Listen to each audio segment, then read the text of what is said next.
Yet they were heads of departments at well-established universities who were teaching these very theories.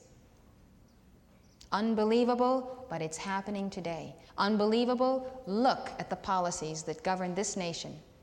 We can go to any area or field. We can go to economics and see how unreal, for instance, is Keynesian economics, yet it dominates the economic theory of the people in our government. You go to every area and you start uncovering, you start penetration with the mind of God, and you can shoot holes through all of their foundations that are the enslavement of the people.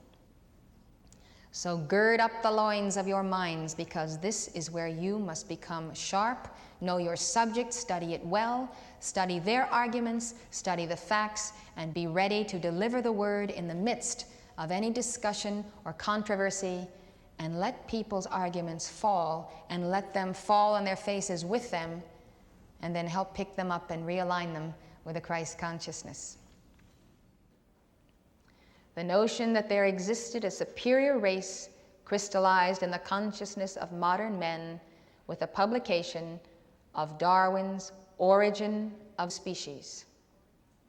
You've heard of that famous work, Origin of Species. But have you heard its full title, which is never quoted?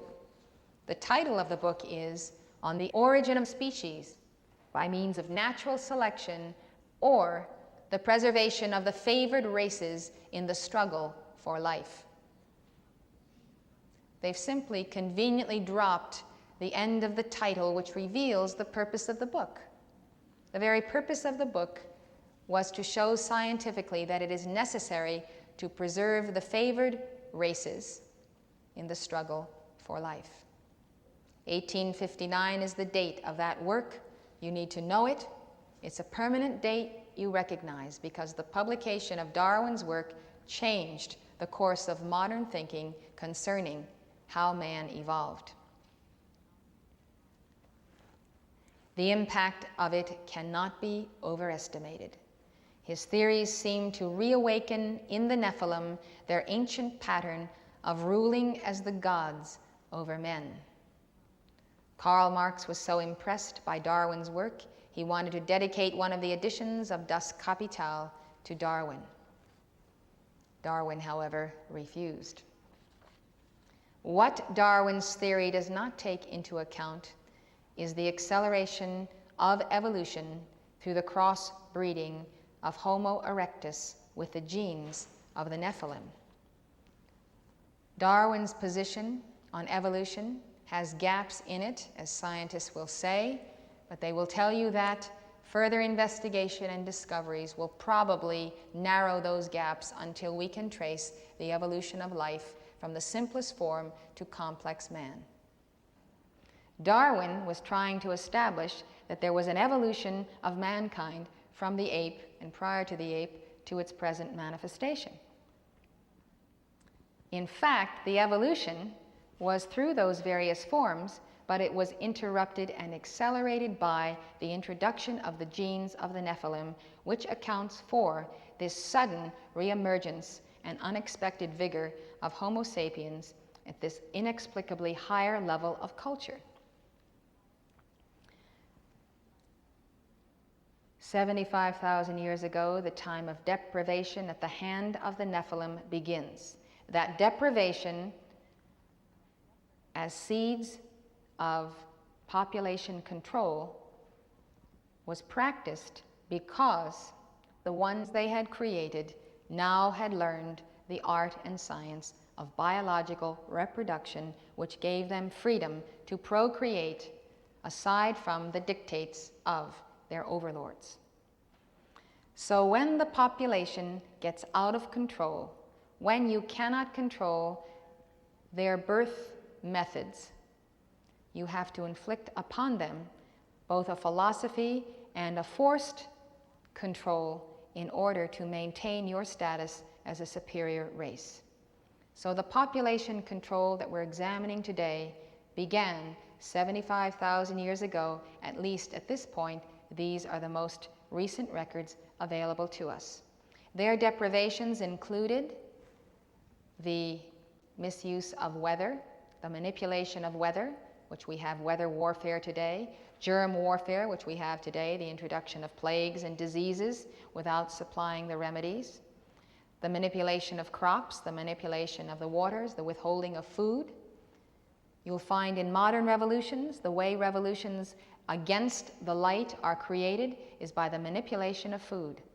You'll find an abundance of food that is locked up and kept away from the people. The people begin to starve, so they rise up and they rebel against their governments and therefore create revolutions. The French Revolution was staged that way, the Russian Revolution, and in America today we have such federal controls on our farmers that it is ripe for manipulation of food to create revolution here. And there it was practiced then, withhold the food, and of course this was not so much to create rebellion as to simply cause the people to starve to death. So what we're going to see is that the exact tactics used then are being used today. All of a sudden, the Homo sapien population began to drop precipitously for no apparent reason, except the fact that the Nephilim are manipulating population. 13,000 years ago, Noah's flood is triggered by the orbital passage of Marduk close to the Earth.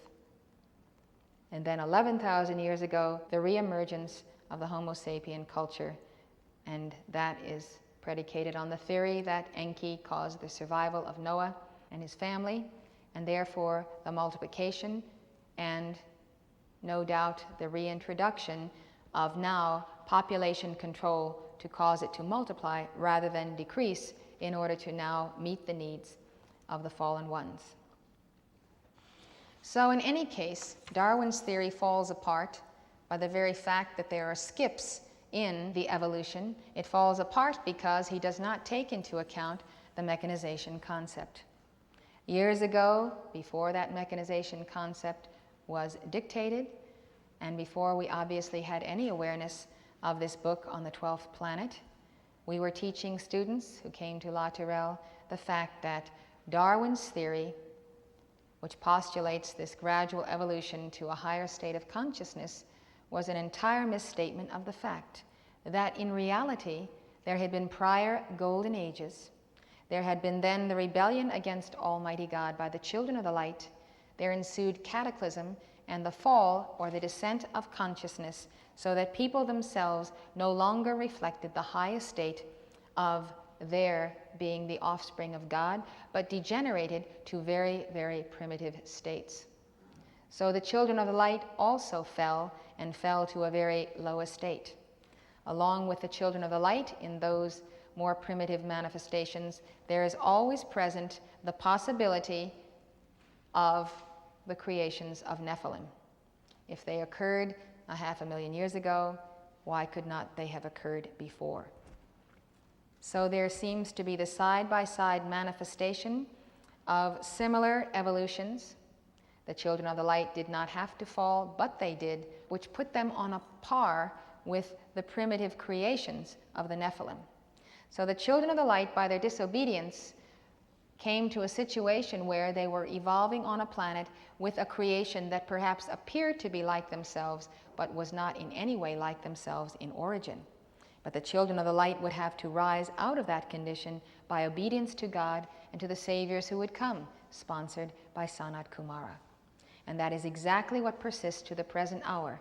The children of the light are finally coming back to God, but they find themselves among people who, by the very mechanization concept, by their programming, by their infusion with intelligence, and in many cases superior intelligence, appear to them to be on a competitive level. You have a threefold flame, you are a child of the light, your bodies are no part of this evolution of mankind.